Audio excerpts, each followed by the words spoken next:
Like I said, it's mainly discussion to, once again, 2-3 weeks ago I started the discussion with the city manager regarding the fact that we have no enforcement capability of double red flags. We all know that the state puts out a flag system and it specifically says a double red flag means the beach is closed.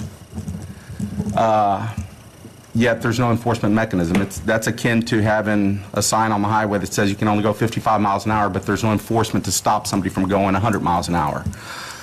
So we say the beach is closed. Our officers can go down on the four-wheelers, and Beach Patrol can go by and say, hey, the beach is closed, you need to come out of the water, and come right back, and they're right back in the water. And if you had that multiple offender that's doing it 2 and 3 times after being told, or endangering their children, that allowing their children to go in during double red flag, we have nothing. We have nothing. They can sit there and tell you, you know, screw you. The county passed something 2008, which I think is a reasonable, and I know there's problems with these ordinances. If you look throughout counties, throughout all the beach, just in Google searching, there's, I don't know if it's all of them or the majority of them have something in place that's an enforcement mechanism that allows people or municipalities to go ahead and at least ticket or arrest whatever's necessary to let people know this is a dangerous situation. My bigger concern is it puts our first responders at risk when people are irresponsible, because somebody's got to go out there and drag them in. It puts our first responders at risk. And if you look, I don't know what the stats are, I'd venture to say 1 in 4, 1 in 5 of the people that usually drown are people that are going out trying to save somebody else. That 20-year-old kid that drowned a couple of weeks ago, he was going out to save somebody else, actually helped save him, and his friends saved it, and he ended up dying for saving somebody else because somebody else was irresponsible. So I think we need an enforcement mechanism for double red flags, and I think the way the county has it written up is a decent way. It still allows the surfers to go out as long as they're tethered with the flotation device. I don't mind having something in there to where a 2-warning system, if necessary, to where there's a little bit of control over that, to where it's not about, you know, I'll just say, dude, our biggest problem in the city a lot of times is lack of enforcement, so I don't think we're going to go overboard on enforcement on this. What we're going to probably do, though, is have the tool, and we have those stubborn individuals that are putting other people's lives at risk, and we need an enforcement mechanism to be able to say, you know what, if you're not going to get out, then we're going to get you out, whether it's through ticket or through arrest, which most of our ordinances have, is they have the caveat of both ways. So we do it for glass bottles on the beach. We do it for all the other stuff. There are mechanisms that are there. We don't go out and over-enforce those things.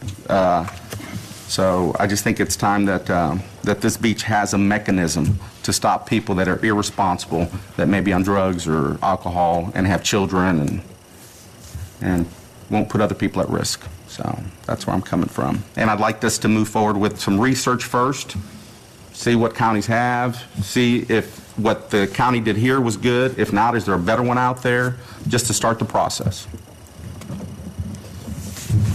Any comments, gentlemen? Drew, you mind coming up a minute, please, sir?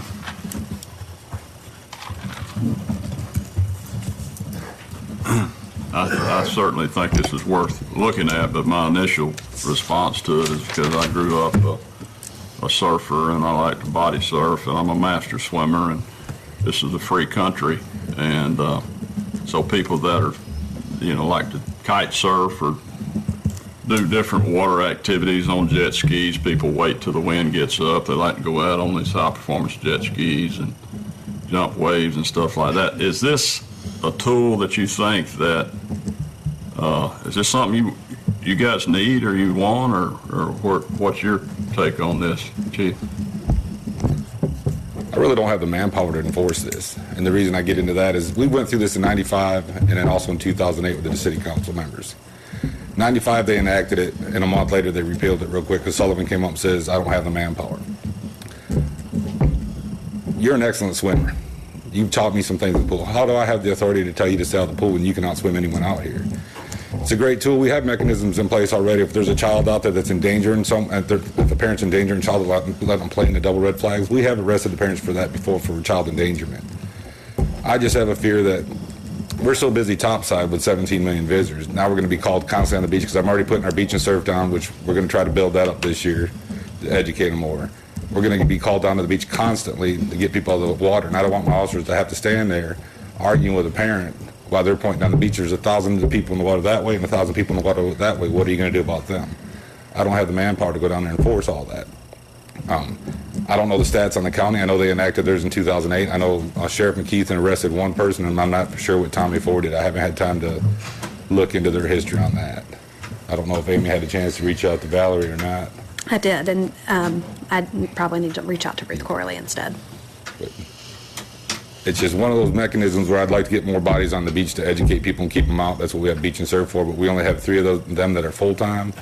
We have 3 seasonal positions, but those are hard to fill. We have 2 that are here now. Colby's with us, and we get Shane back Saturday, so that gives me 5 people on the beach. And when we do go to double red, we do put officers down there when we have the manpower because we bring them in on their days off. They get down there and tell people to get out of the water. I talked to Paul yesterday about the USLA, which is a certified lifeguard system. We put it out to our officers yesterday. 2 people so far volunteered to do that in the wintertime when we're slower because I don't have time to train them right now. And I'm hoping I can get about 5. And I think Chief Couch for the fire department, I think he's got a few that wants to go through it also. So we'll be able to bring them on their days off. It ain't going to help us right now, but that's something we're looking in the future. This is something we fight every single year. I mean, during the month of June all the way to mid-July, we're always talking about the drownings. The flag system works. Sometimes they get stuck up top, and I have to get up with Kelly to get them fixed. But we'll research whatever you want. It's just I don't have the manpower right now to put down there to get all these people out of the water and then put them in jail in front of their kids. Because I know exactly what to do, because I've argued with people on the beach that I spent $6,000 to come on vacation. You're not telling me I'm not getting that water my last day because it's been raining the last 5. What do you tell them when they say they paid $50,000 for a car and they want to drive it as fast as they want to? We put them in jail. Or we write them citations. We'll do whatever you guys want. Whatever the 3 of you want, we'll do. But I'm just saying, right now, I don't have the manpower to yank them out of the water and put them in jail. That's my problem. After, like you just said, you've tried to tell this person they're arguing with you, and you have no mechanism whatsoever. How often would you say that happens? What's the percentage of that person? Quite a few, over 50. Okay, now you think if there was a mechanism that says that you're able to lock them up and they realize that they can either be written a ticket or that enforcement, you think they're going to continue to argue? Some people might. I don't know. I don't know how to answer that one. Some people are going to argue regardless when they're on that vacation. They want to get in that water. Like I said, And some beaches do it, some enforce it, some don't enforce it. And it all boils down to manpower, and that's what Sullivan stood up here in 95. He didn't have the manpower in 95. and I understand. In 95, there was what, 1/10 of the people that came to the beach? We deal with 17 million Right. visitors a year now. You know, we're dealing with 130, and the biggest calls that you're getting on the beach anyways during double red flags, where are they? People in the water. But not just because they're in the water, because they're in danger in the water most of the time. A lot of it's just they're in the water. Sometimes they're distressed. They're out there with flotation devices, but sometimes it's just people caught because someone's in the water. Well, but your beach patrol are constantly moving, getting people out, right, that are in distressed situations. We got 3 of them down there, and we're moving as fast as we can, but we got 9 miles of beach that we have to control. And by the time we drive down, they're right back in the water. So would you say that 95% of Americans, they know when there's a law out there and there's a penalty for that law, most people follow that, don't they? Most people do, yeah. Most people do. So, but if that's not even in place, why even follow it? I think there's a federal law on the books that you can't make people stay out of the water if they're tethered to I know a If they're surfboard. tethered, Yeah, yeah. if they're tethered, you can't stop them. Right, and that's why I like the counties. The county specifically says if they're tethered to the board, and that's what I'm saying, we can at least do the research on it to find out what most counties have done that have held up in the courts. I just think we have a responsibility to the beach goers that come that aren't aware of these systems. We can probably do a better job with making sure we've got signage up on the roads and things, talking about double red flag to alert as many people as possible. More partnerships with a lot of the high rises to let them know the real danger of what's there when these people get into a rip current, rip tide, or an undertow, you know, so that they know the differences of these things. It's unfortunate, but our beach has all 3 of those here. And as we get more and more people, I think we just have a responsibility to educate as much as we can, and if we need an enforcement tool, have it there for those people that are a danger, that we feel are a danger, not to go up and down and, you know, do the best we can with it, and hopefully we're going to see as the city goes on, we're going to give you more resources to do stuff, but that's... Can we reach out to the coastal communities around here and also to their law enforcement agencies and see what their comments, the ones that have it, to get some kind of feel for them of how it's helped or not helped with their enforcement? Is that all right, Hector? Yeah, no, that's what I'm hoping, is that we kind of I know- start the discussion. And I know Saturday, we're out on the beach, and you had the sheriff's department's helicopter up and down the beach. They'd stop and hover probably 12, 15 foot above, tell them to get out, and they were no more out of sight. They were Back right in the back water. in the water. Believe it or not, some of it worked. Some of it worked. Like I said, I look at it all day long, and Saturday was one of those days I spent doing nothing but watching the beach. And when the helicopter was coming by, I saw people there was girls on flotation devices. They didn't get back in the water after the helicopter told them. So some listen, some don't. But I also know on social media, if you looked at social media in the I Love Panama City Beach, where it was a huge discussion and hundreds of people were talking about this, people were shocked that on this beach we had no enforcement mechanism. They were shocked. All the visitors were shocked that there was no enforcement mechanism, because one of your officers went on and said, somebody stated that, well, they ought to, because the paper said that it was against the law and you could get arrested or fined. The county. And somebody came back and said, no, you can't in the city. And so one of your officers came on and said, no, we don't have that authority. And people were just beside themselves saying, you're kidding. Why have a double red flag system if you can't even enforce it? And that was a huge discussion that went on and on. So Are you guys looking at, are you suggesting, Hector, that you write them a citation or you arrest them when they go in the water when it's double red? like I said, I like the two warning type system where if they're going in, you warn them, and you come back, you warn them. More for that difficult person that you really feel is putting somebody in danger. I mean, a lot of this is going to be at discretion and stuff. It's the up last to thing the I want to do is see discretion of 100 tickets being Yeah. written down. We don't have the manpower for that, Yeah. first of all. The I don't mind officer- fines, but I don't want kids, I'm not I don't sure want where they were surfing parents at. drug but- away in front of their, you know, well, that's not. Well, believe it or not, on our glass ordinance, it says we can arrest on a glass bottle. Okay, so that's there for the person that gets obnoxious, that's drunk, that's doing something. That's in a lot There's of our other laws ordinances. you can do that with.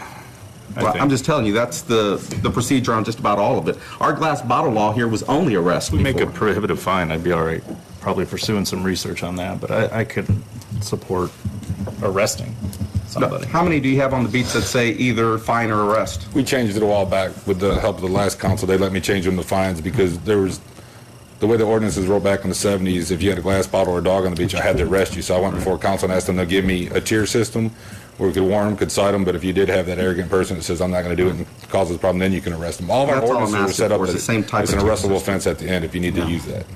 It's just a tool. Let's see where the research comes out, I guess. I don't mind looking at it. I met with Drew and Chief Couch yesterday and the city manager's office, and Mario was in there and discussed this. And I got some history with this because I started out with the city 40 years ago as a lifeguard, and that was in the mid-'70s, and they started a lifeguard program back then.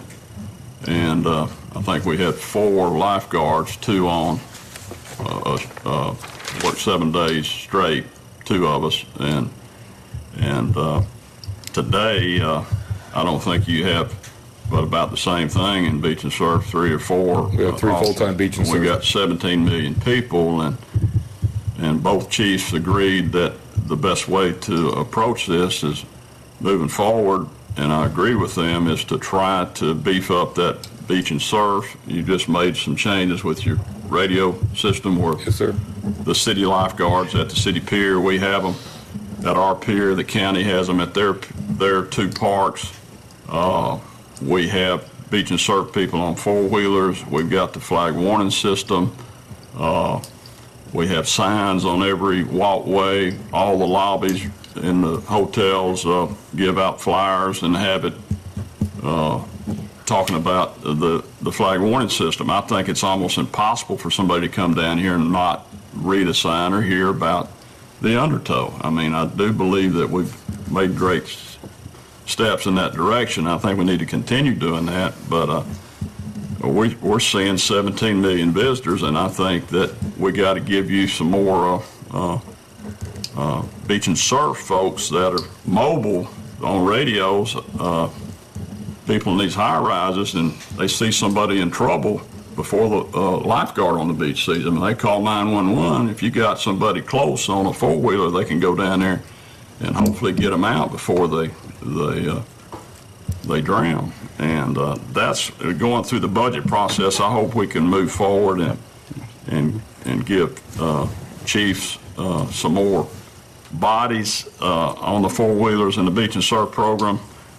Talked to Chief Couch about, we're getting ready to staff a new fire department with probably a dozen firefighters. Hopefully some of those would be good swimmers and could be trained in open water rescues. They're going to be responding. You guys respond to all these calls anyhow, so I mean, you train them to extract people from vehicles and high-rise rescues, hazmat. So this is just another feather in their cap that they could be open water certified, and I'm not opposed to giving them incentive pay if they get open water certified and could come in on the double red flag days and help with the water safety. I think that's the next step before we go towards a full-blown lifeguard program like they have in Miami Beach or California. I think the county did some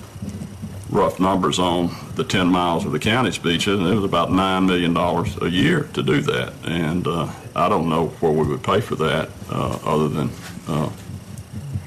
going to a referendum to see if the public would support doing that, because that's as much as your budget is to put a lifeguard every 200 yards up and down the beach. So in an ideal world, it'd be great, but I don't know that the public would support that, and I think we made great strides in this area. We still got room for improvement, and training our first responders and hiring some more people to keep up with this, I think is our next step, is what I support doing.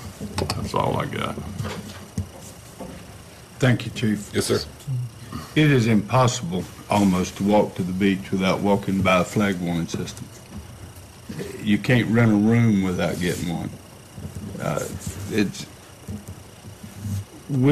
think the TDC and the city and the community, the sheriff's department, police department, the radio stations, people do an excellent job educating, in my opinion. We don't give credit for how many lifeguards are actually on the beach. When you take in the city, in order to do commerce, you have to have a lifeguard present. And whenever your business is open, renting chairs, selling suntan lotion, whatever you do, you've got a lifeguard there. The county doesn't have that ordinance, but I think they're looking at it right now. Some other parts of the state have some more elevated training by those people. They're making money down there.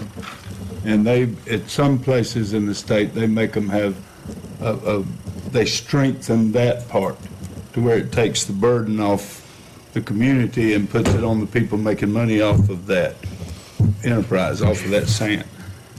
There's several things we can do, but remember, when we hire Beach and Surf, it's for 6 months. They've tried to get them in here before and have not been able to hire them. People won't come in and do that. I think Paul's idea of using off-duty police and firemen and bumping them up for something to where they may want to come in and do it, because most all of those people work second jobs and stuff and want to do that. But I'm not going to be for hiring a lot of people to put on the beach part-time. I mean, for the part-time area, because you can't get them. I think the police and all have tried that for years. I know the city did back when I was on there, on the city council 16, 18 years ago, 20. It's hard to find people that want to work part-time for that. But I think it's something we can all look into and look in through the budget part. But Hector brought up something that back when they're measuring our drownings, they're measuring a very small community as opposed to what we are now. And after, for those of us that have swam, and I've lifeguarded and done all that, and those of us that have been on the beach all our lives, every time you have rough water, that bottom changes out there. And there are holes, and people are used to walking out in Blue Springs at home, and the water, sand gradually letting them walk out to where they were up to their neck. They may be over their neck the third step they take out there, and that salt water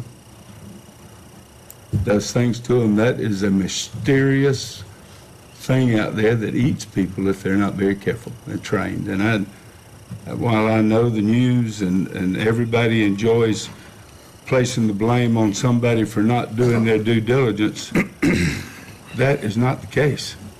You cannot keep everybody alive. I wish we could, but that's why they got so many highway patrolmen. It just doesn't work. To piggyback on that, if there's one thing maybe we can look at, and because I know we talk about the lifeguards that are there on the beach commerce, unfortunately, their response, I know they tell their people they're not to go into the water because of liability issues. Sure. And so they may have a certified lifeguard there, but because they're told, because we brought up that conversation, can you at least have, you know, the rings and the rope and stuff to try and, just in case, and they don't want to have anything in those huts because then it leads to liability issues, so. Well, we can tell them what they will have. And that's what I'm saying. I wonder if we can maybe talk about that discussion a little bit as part of the discussion in there. And what I've learned from a lot of the visitors and just from looking at all the blogs on it, it's not so much that they don't understand the flag sometimes, they don't understand the reasoning behind it. They've never heard of a rip current before, so they come down and they hear about a red flag, a red flag, a red flag. They see a pretty water out there, but they don't understand what a rip current is and how a rip current occurs, what an undertow is. So that's where they get more confused at, is realizing that there's that 10 to 20 foot gap in there, that the double sandbar got eroded. Now you've got a 8-mile-an-hour rip current running back that a professional swimmer couldn't get out of. So that's where sometimes the education, they just don't understand what a rip current is. All right. Paul, was that where you are? I'm good with that. I think if we bring this up again during the budget process and try to get rid of it. And Larry some help. And y'all get us some information, Mario. Yes, sir. What do other cities require of their businesses on the beach? Okay. And maybe we can work with the county to try to do something uniformly. I will tell you that, going back to what Hector said, Frank came to us, the sheriff came to us and asked us to pass the arrest at double flags. And he said, I won't use it except as a tool. He said, but every now and then when we're real busy, we don't have time to sit and argue with somebody once we tell them to get out. And he said, I need to send my man somewhere else. He said, I want to be able to give him a ticket and get him out of the water. And we did that, and I don't think while I was down there he wrote a single ticket. I think he wrote one right the year before he left, but it was a tool for him to use, and whether you use it right or not, watch me use a hammer and you'll understand. Some of us can't use tools very good, but some can. But the first thing the news does is put that out, and that's where it helps. And they say you can be arrested, and so people read that. So like I said, it's a great tool. It gives you an opportunity to get chewed out for bringing it up. That's the first tool you will see in this. But you're correct. It's something that's got to be done.